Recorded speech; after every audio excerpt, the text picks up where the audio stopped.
Thank you very much, Undersecretary Hellberg. Thank you, Austin. I think a fantastic panel on the imperative for America's companies to have an active role on the world stage and advance the American interest. The next panel I'm very excited about is on investing in strategic projects. Really narrowing in on one of the themes of energy imperatives. Throughout this summit, we've been discussing the three pillars of permitting, capital, and innovation, and this panel will really hone in on the capital components of things. Thomas Hochman, Director of Energy and Infrastructure Policy at FAI, who you've heard from earlier today, will be joined by Julie Kozeracki, who's the Acting Chief Investment Officer at DOE's Energy Dominance Financing. And they've certainly taken a lead in investing in strategic projects from nuclear restarts to transmission, reconductoring. There's a lot of exciting things happening in this space, and I'm looking forward to this panel. Please welcome the panelists to the stage. Okay, so this is my last time out here, I promise. Thanks everybody for bearing with me here. So we get to talk about one of my favorite topics today, which is the Office of Energy Dominance Financing. I think we're going to talk a lot about nuclear in particular, but I figured we'd start with a little bit of table setting here. So this is probably less the case than it was 2 years ago. Certainly less the case than it was a decade ago. But for all of its importance, for how central it is to certainly this administration and last administration's vision of how to do energy policy. EDF is a relatively little-known office. So, ouch. High level here. What is EDF? Why was it created? What does it do? Absolutely. So the Office of Energy Dominance Financing, formerly known as Loan Programs Office, was created by Congress back in 2005, specifically with nuclear in mind. And so some of EDF's earliest loans were for Vogtle Units 3 and 4. So those were the first start-to-finish reactors built in the United States in 35 years. Vogtle is now the largest generator of electricity in the U.S., and EDF's loans saved Georgia ratepayers over $3 billion in interest costs. But we actually have a much broader set of authorities beyond nuclear, which I'm sure we will talk about today. But we, following legislation a few years ago, have over $200 billion in loan authority for high-impact energy infrastructure projects. And we are a senior debt provider. So we've got to meet a reasonable prospect of repayment when we are making loans to these high-impact projects. But the office has a long history, has been augmented by a number of pieces of legislation, and now covers a number of key areas, including nuclear, critical minerals, and new generation. So 3 big programs at EDF with, my apologies to the tribal program, but ATVM 1703, 1706, now also known as the Energy Dominance Financing Program. 3 different programs, 3 different goals to some extent. Can you sort of walk us through what the 3 do? Certainly. So 1703 is our innovative energy program. So those are projects where there are fewer than 3 commercial deployments in the U.S. 1706 was the $250 billion lending program created in 2022. And that removed the innovation requirement. And so it allows us to do proven technologies as well as innovative ones. But there's a real focus on ratepayer affordability. So, for example, the $26.5 billion loans we provided to Southern Company earlier this year for Georgia Power and Alabama Power. Those will provide over $7 billion of interest rate savings for those ratepayers. And so that covers a broad range of technologies. So there are nuclear uprates in there, as well as life extensions. There are hydropower uprates. There is new gas. There's new storage. There's transmission. And all of that is with the intention, and the legislation requires that all of the savings from those loans are directly passed on to ratepayers. So that provides a much broader set of authorities. Our first project under 1706 was actually Palisades, which is the restart of a reactor up in Michigan, which should be online here shortly in the next few months. And then the One Big Beautiful Bill Act last year also broadened even further the authorities for that program. So we are now able to do new gas along with a number of other technologies. ATVM is best known for our work in the critical minerals sector. So there are a number of projects for lithium and graphite and other critical minerals. And our authorities mean that we have to do projects that are based here in the United States so the products can be exported, but the actual CapEx is really got to be here in the U.S. So ATVM has even more attractive borrowing rates than our Title 17 programs. So in all of our lending programs, we can do tenors of up to 30 years. We can finance up to 80% of eligible project costs. And then in ATVM, we offer that at U.S. Treasuries flat.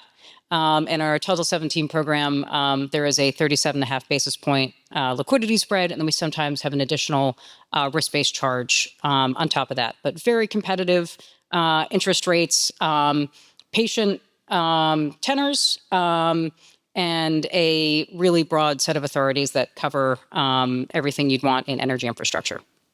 So to your point, 1706, originally conceptualized in the IRA as a somewhat narrower program, sort of sat alongside 1703.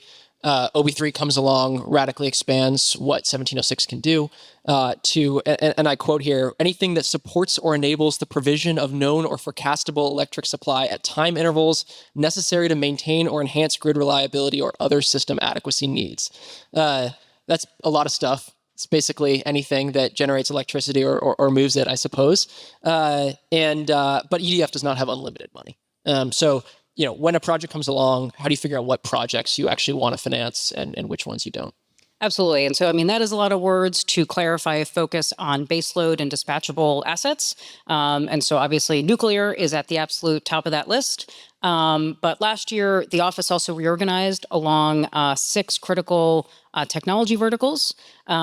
So we have nuclear, we have critical minerals, we have our utilities team, we then have an other sort of generation and transmission team, our manufacturing and transportation team, and then hydrocarbons. So those are sort of how we think about and have now reorganized our cross-functional team. So that includes underwriting, technical, legal, portfolio management across our whole organization with the goal of deploying high-impact capital in each of those sectors. They've each got different risk profiles. They each have different challenges that have to be met, but that has been a really effective way to reorient the office along key priorities. And then also because we have so much capital and a lot of it is time limited. So for example, 1703 has about $60 billion of authority. About half of that is expiring in September of this year. So stay tuned for some upcoming projects there. In 1706, which was originally the $250 billion lending program, which we are now, we are under $200 billion in authority left and are actually oversubscribed in that pipeline, mostly through a lot of the utility loan applications. All of that has to be committed by September of 2028. So we are really looking to prioritize projects that are near term and high impact. So in general, that means that we're looking for projects that are at least about $1 billion in spend to make sure that, because going through our process is a really rigorous, intense due diligence, that you want to make sure that that effort is worth it and that we are giving ourselves a shot at deploying all the capital that Congress has authorized and appropriated us. So we are generally focusing on projects. So sort of a proxy for impact there is generally about that $1 billion threshold. Makes sense. So yeah, I'd like to talk a little bit about the politics of this office, because I think, from my vantage point, one of the most interesting shifts, evolutions in the way that President Trump has viewed energy dominance financing. I think it's been really interesting to see. His first term, the presidential budget request looks to zero out the funding for the office, and now he's it's in executive orders. It's a huge priority. He views it as sort of central to his nuclear vision, and so on and so forth. And so, changed quite a bit from a few years ago. Office now is very popular in some circles due to a number of high-profile loans. It helped launch Tesla, Model S back in the day, first-of-a-kind nuclear projects such as Plant Vogtle, which you mentioned, and the Palisades restart. But on the other hand, still has some critics, and though some will point to the very high-profile cylinder failure, which we still hear about, a decade onwards, saying that it takes too much risk with taxpayer dollars. On the other hand, you have folks who like to criticize the office for not taking sufficient risk, arguing that the loans are going to projects that could secure private financing without EDF. And so, there's a lot in that, but I'm hoping you can speak to both sides of this, right? What about EDF allows it to take risks that the private capital won't, and why should it take that risk? Certainly. So Part of the original intention in Congress creating the office was to catalyze projects that did not have access to the capital markets and would not happen without the office and without a dedicated, federal infrastructure bank that has industrial policy objectives and certain, agenda items around energy and national security. But we now have a broader set of authorities, and I will also say that the rigor of our diligence and the breadth of our risk mitigation is reflected in the very low loss rates that the office has. And as you mentioned, there are a lot of folks who either think that that means that we are not taking enough risk or have taken too much. I will say that in any loan portfolio, there are going to be defaults, but we do our absolute best and for every project have a very rigorous financial technical due diligence process and are very clear about the types of risks we take on, those we can mitigate and those that we can't, making sure that we account for those appropriately. And so I think that's reflected partially in the way that Congress provides appropriations for our program. So there's this really wonky government concept of credit subsidy, which is a way to account for the cost of making the loan to the government. And so our lending authority, so for example, the $250 billion is authorized by Congress. So that's not sort of sitting in the coffer somewhere. It's the ability for Treasury to issue notes, but they appropriate us credit subsidy. And credit subsidy is a net present value of the cash flows of the loan over the life, which includes the probability of default. So we have a very clear and specific way to account for certain types of risks that we take. And so, for example, the One Big Beautiful Bill Act in 1706 kept the full lending authority, so that original $250 billion cap, but reduced the credit subsidy appropriations from $5 billion to $1 billion. So there's a way of viewing that in which is saying, we would like these loans to be less risky, or we are providing less of a mechanism to absorb risk in this portfolio of loans. And so that works quite well in that program, given that these utility loans are largely investment-grade corporate loans. So these are getting paid back with interest, and so actually use up zero appropriated credit subsidy because they are expected to be a net positive to the government. And having a huge volume of, high credit loans helps us then take more calculated risks in areas like nuclear and critical minerals, where a lot of those projects just do not have access to alternatives.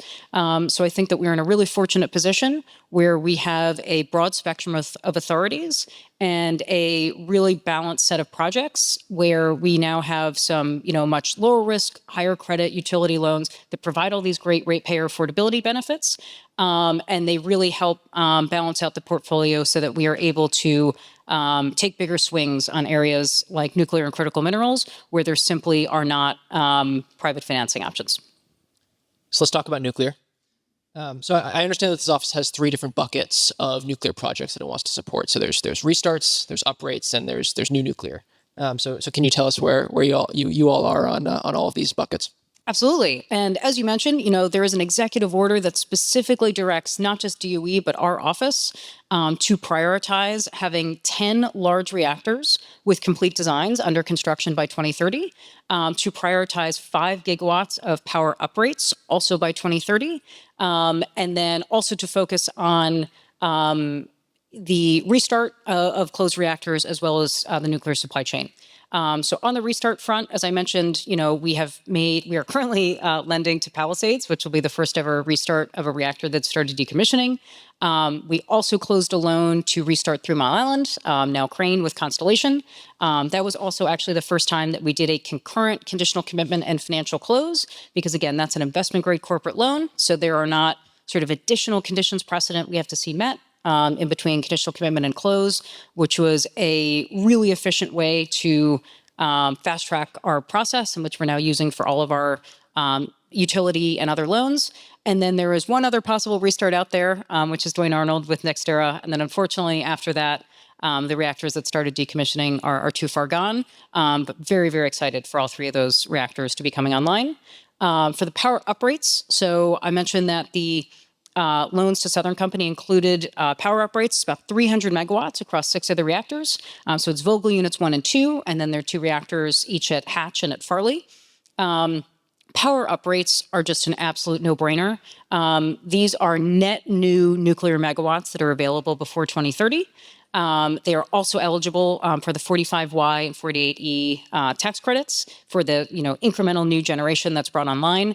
And so there is the DOE Uprise Initiative, which is a collaboration between EDF and the Office of Nuclear Energy to make sure that we're doing everything we can to accelerate power uprates to our existing 94 reactors, Palisades soon to be 95. And there is at least 5 gigawatts available, but it is going to require nuclear operators prioritizing and accelerating these uprates. And I know that hyperscalers are really interested in this capacity and are going to be willing to pay for it and to pay for accelerating it. And then on the new reactor construction side, so we spent a lot of time working, obviously, on meeting this target of the 10 large reactors under construction by 2030. And this is particularly important for us as a senior lender because a huge part of the lessons we learned at Vogtle were that, a lot of people will say, well, the cost doubled or the budget doubled. The thing was, the original $14 billion budget for Vogtle was likely never possible because the design wasn't complete. When Westinghouse got their design certification from the NRC in 2006, which is, often seen as a really big licensing milestone, they thought at the time they were about 50% design complete. They will tell you now they're at about 5% design complete. So a huge amount of Vogel's cost was structural cost underestimation and structural first-of-a-kind challenges. So for us as underwriters and as lenders, there's really a categorical difference between designs that are complete and have been constructed and those that have not been. And so it is just much easier to put the loan sizing parameters and sort of the cost and schedule risk bands around reactor designs that have been built and are already operating because you have a much greater sense. The construction work packages are already done. You have some supply chain infrastructure. Workforce has been trained. And so we are really leaning in and working every day with the supply chain, with utilities, with hyperscalers, also because the way to drive out cost in nuclear is to down select to as few designs as possible and repeat build and standardize within those designs. In the course of building our 94 operating reactors, we built over 50 different designs. And as a result, we didn't really give ourselves a chance to get really good at building a couple of designs and driving cost out. So the more that we are able to get to 10 of the same design helps drive out cost and then similarly helps share cost and risk across project participants. Utilities have said for many years that they don't want to go first. And so fortunately, Southern Company went first for everyone in completing Vogtle units 3 and 4. And now if you have, 5 utilities who go in together, each for 2 reactors, they all each average out to be third. And utilities have been saying they want to be third for a long time. So we are really working hard on pulling together that consortium to make sure that we have a path to repeatable, predictable, lower cost nuclear. So on the financing side, it seems like there are sort of 2 main levers that we really need to make new nuclear happen, right? One of them is EDF. The other one is the investment tax credit, or the ITC. So, I'm hoping you can speak a little bit to what continued barriers does both EDF and also the ITC in terms of bankability, usability, transferability, and so on, do they face to making this happen? Sure thing. So EDF, as I mentioned, is quickly working through our loan authority. And so we want to make sure that we have enough money available, particularly to get, at least all 10 of these reactors built, and then as well as to meet a lot of the other agenda items I mentioned earlier. And one way to make the best use of our lending authority is through the most efficient use of the 4080 investment tax credits. So the 4080 ITC is a 30 and up to 50% investment tax credit. And so a 50% ITC is buy one reactor, get one free. But we are hearing from industry that there are a number of changes that may need to be made to the investment tax credit to make them fully usable. So a couple of things. So one is that in getting from that 30 to 50%, that requires qualifying for 2 adders. One of them is around being in an energy community. The other is around domestic content. So there should be guidance coming out from Treasury around domestic content. And then around energy communities, I think there's a real focus on making sure that current and former nuclear sites qualify, because most of our existing nuclear sites were designed for more reactors that were never constructed. But that means that there is land there, there's siting, in many cases also existing licensing activity to draw on. A couple of the other issues that we are hearing brought up around the ITC is one, the ability for regulated utilities to opt out of normalization, which sort of requires recognizing the benefits of the ITCs over a really long period of time. So making sure that they can recognize the benefits upfront and be able to pass that on to ratepayers. The second piece is around the transferability of qualified progress expenditures. So a lot of people don't know that the ITC is available in year during construction. And so that can really reduce the amount of capital you have to put into the project. And so the ability to make use of those qualified progress expenditures in year would help EDF sort of reduce the amount of capital that has to go into any individual project if you're able to offset that with tax credits in year.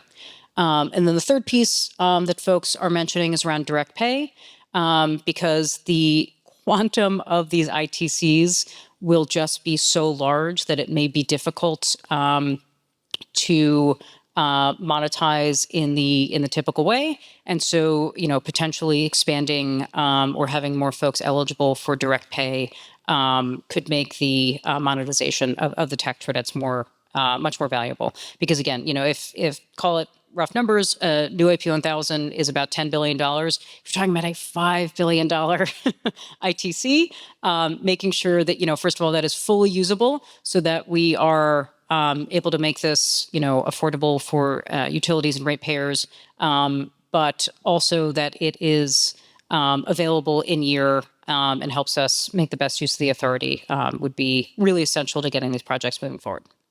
So I'll shout out a bill that's out in the House right now. There's a bipartisan bill from Representatives Harrigan and Swazi, which looks to get at these normalization and bankability issues a little bit. But it seems like there's quite a bit more to do still to make this all work.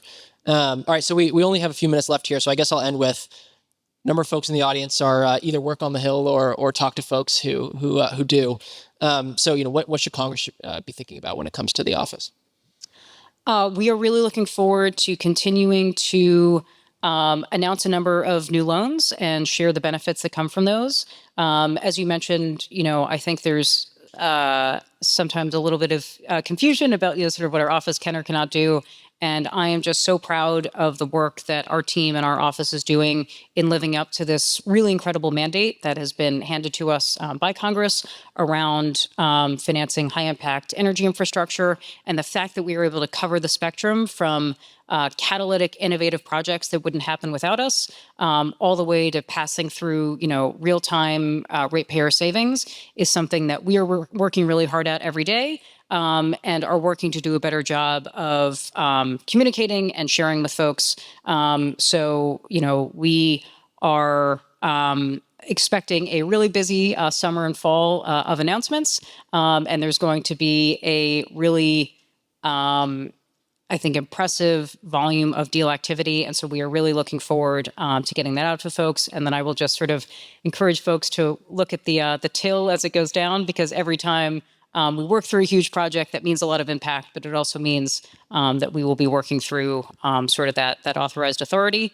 So just making sure that if people, like what they're seeing, that there are available authorities and appropriations to keep that going. So Julie can't say it, but I'll say it. More money would be good for the office. Julie, thanks so much. Thanks.